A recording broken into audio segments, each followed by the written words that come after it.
Brundle from Spindles of Time, and today we're going to be learning how to do natural dyeing. We're going to learn how to dye a cotton t-shirt, a skein of wool yarn, and using onion skins and marigolds. For this project, you're going to need something to dye. So I'm using a white cotton t-shirt from Walmart. You do want to make sure it's 100% cotton. A skein of wool yarn that I spun myself, but if you can get just undyed wool yarn from the store, that works too. Then you need a mordant. So a mordant is what makes the dye stick to the yarn or cloth, and so in this case I'm using alum, which is kind of the most easily accessible. I got this on Amazon.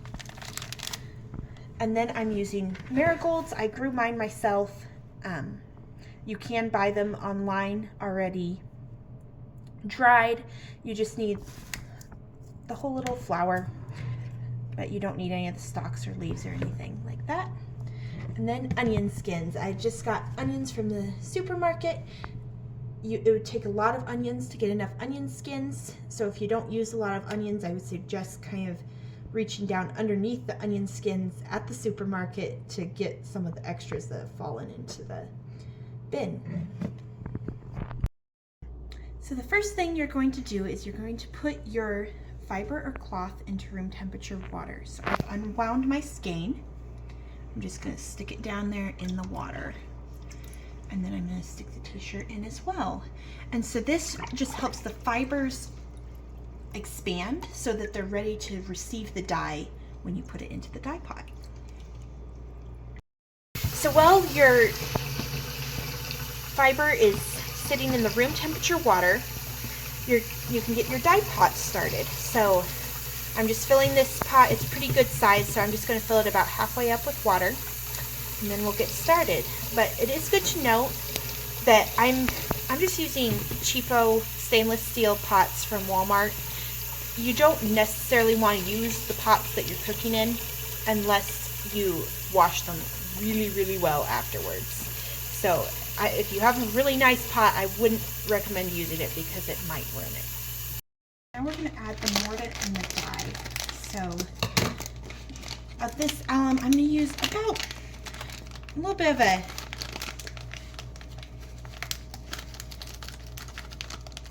heaping tablespoon, more or less. It's not a terribly exact number with alum. Now if I was going for a very specific color, it would matter, but this is just kind of an estimate. I'm going to dump it into the pot.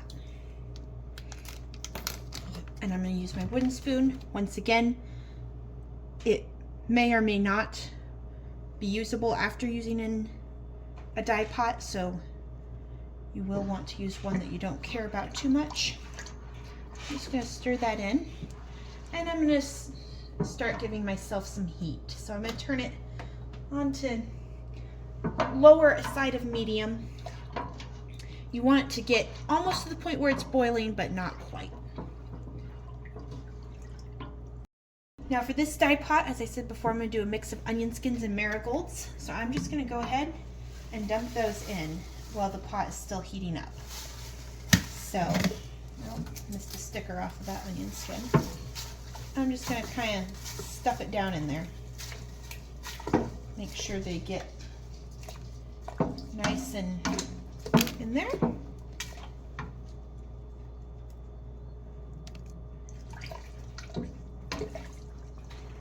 And then I'm going to take my marigolds, I'm going to dump those in as well.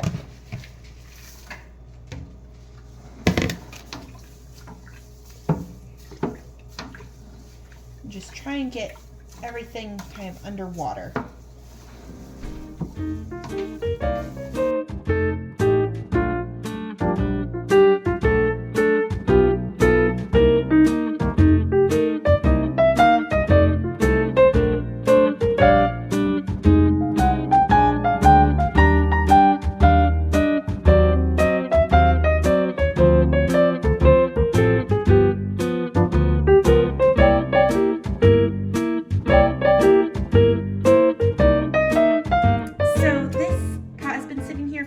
minutes now. I ended up turning it up to really right around medium heat. So I'm going to test it now and make sure it's ready for my yarn. So I'm going to just stick a piece of yarn in there, pull it out. Yeah, I'm getting some color. With this kind of dye, you're probably going to want to let it sit in there for quite some time, so I'm just going to let it sit. So now I'm going to take the yarn and t-shirt that have been sitting in the room temperature water, and I'm just going to kind of squeeze the water out and submerge them in the pot.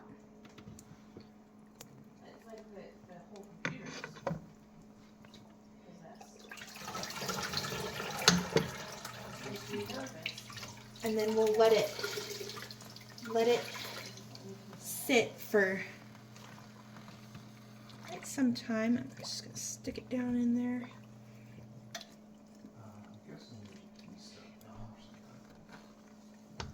And you can see I'm getting a little bit of color there, even just sticking it in a little bit. It's getting a little yellow, so it'll have to sit for quite a bit of time in there. I'll probably leave it in there for a couple hours, and then we'll come back and check it.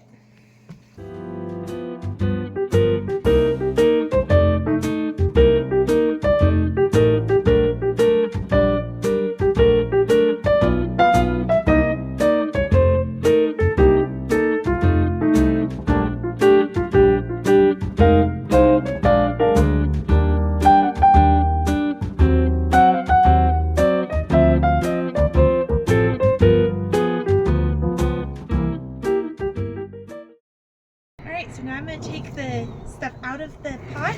So it has to drip dry for a little bit. So you want to do this hang it up outside.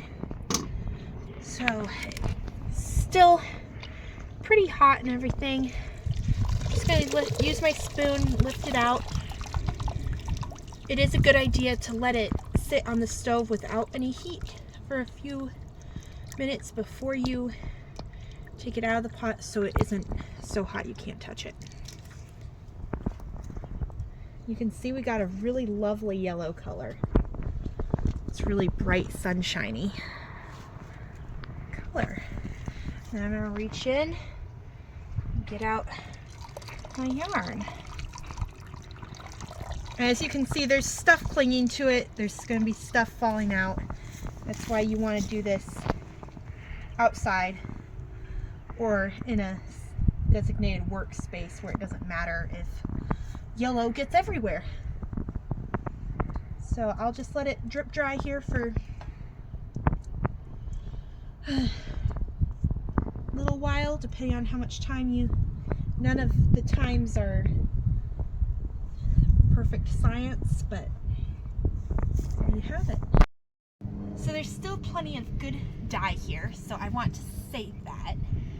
So I have a jug with a funnel, and I have it propped up so it doesn't blow away today. And I'm just gonna dump my dye into the jug.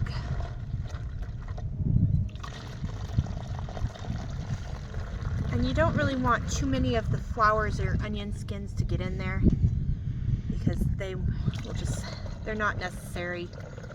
So they'll clog the process up. So I'll just pick those out, throw them out. If you don't want to save your dye, then feel free to just toss it, but it should be, if you had plenty of dye stuff in there, it should be useful for at least one more dye bath. We got some lovely color out of the dye, but the next step is to wash it so that the dye sets and doesn't bleed too much. So what we're gonna do is, I'm doing this outside because the whole process of dyeing is messy. So I have a pot on the hotter side of warm water, and I'm just gonna submerge that, both the yarn and the t-shirt, and I'm gonna dump plenty of Dawn in there. Get it really nice and sudsy. And sort of work it around.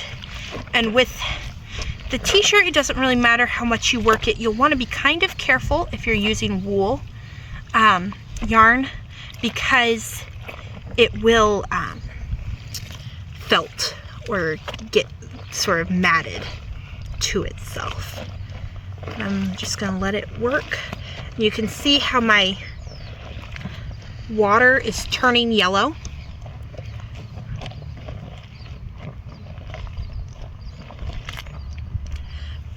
But even though it's losing dye, you can see it still is keeping that really brilliant color.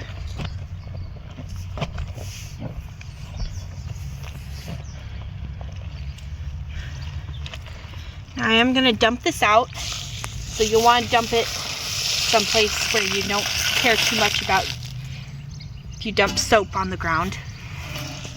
And then I'm going to dump more water back over it. You shouldn't need any more soap. There's probably enough left in your pan. And just do it some more. So you can see the water color is a lot lighter this time. Still yellow, but I'm definitely getting the dye out.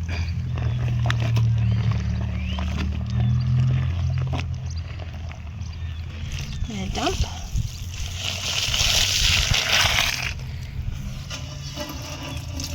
I might just squeeze this out a little bit. And rinse again.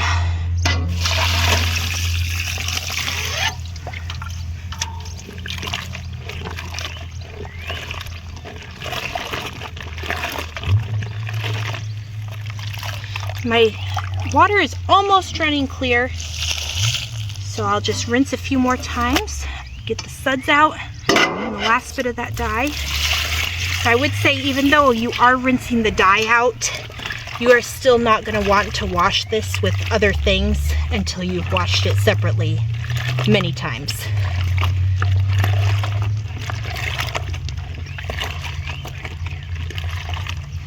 And there you have it. So thank you for experimenting with natural dyeing with me today. A few last things to note. In order to get the residue of the onion skins and marigolds out of your yarn, you will have to either wash it more or pick it out by hand. If you want to avoid having to do that, you can make a cooking bag with your marigolds and onion skins, which you put in the pot instead of just putting them right in with the yarn and t-shirt. Another thing to note is that the whole process is exceedingly messy. So I did ruin the pan. It is dyed yellow, so please do not use good pans. You will ruin your clothes if you get dye on them, so please wear an apron and not good clothes. I would suggest doing a lot of your rinsing and stuff outside rather than in your sink, because it could possibly dye your sink. And any other tools you're using, the spoon, you can all count on it being the color that you are dyeing. And lastly, please do wear gloves, because if you don't want your hands to get dyed yellow, it doesn't last very long, but they certainly will be dyed as well. So thank you so much, and